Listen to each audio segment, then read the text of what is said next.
মুঠতে সকলো জাতি জনগোষ্ঠীৰ কাৰণে BPF কেনেকুৱা মাত দি আহিছে সেইটো সকলো ৰাইজে জানে।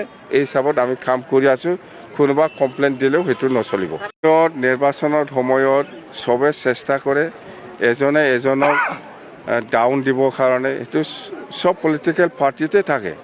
একজনে একজনক গালি দিয়া, যেনিবা কোনোবা কমিউনিটিৰ ওচৰত যাই পেলাই কিবা দোষ দিয়া, সেইবিলাক ৰাজনীতিত হয়। যেতিয়া নাকি ইলেকশ্যন আহিব সেইবিলাক হ'বই। কিন্তু প্ৰেক্টিকেলি BPF হিচাপে কোন জাতিৰ এগেইনষ্টত আমি কেতিয়া মাত দি আহিছে, কোন জাতিৰ অলকট সময় মানে দুখ সময়ত কোন পলিটিকেল পাৰ্টিয়ে কাক কেনেকৈ সহায় কৰি আহিছে সেইটো পাব্লিকে জানে। মাইনৰিটিৰ ক্ষেত্ৰত কেতিয়াবা নাকি কিবা যদি কি কয় এইটো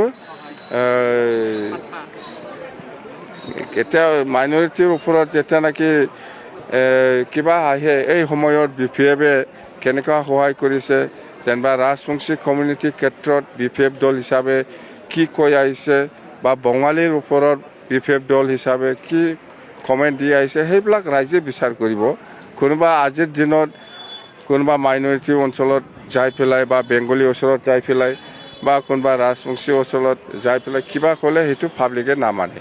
প্ৰেক্টিকেলি BPF দল হিচাপে মাইনৰিটিৰ ওপৰত আমি কি কৰিবৰ কাৰণে ডিচিশ্যন লোৱা আছে, ৰাজবংশী হওক গোৰ্খা হওক মুঠতে সকলো জাতি জনগোষ্ঠীৰ কাৰণে BPF কেনেকুৱা মাত দি আহিছে সেইটো সকলো ৰাইজে জানে। এই হিচাপত আমি কাম কৰি আছো। কোনোবা কমপ্লেইন দিলেও সেইটো নচলিব।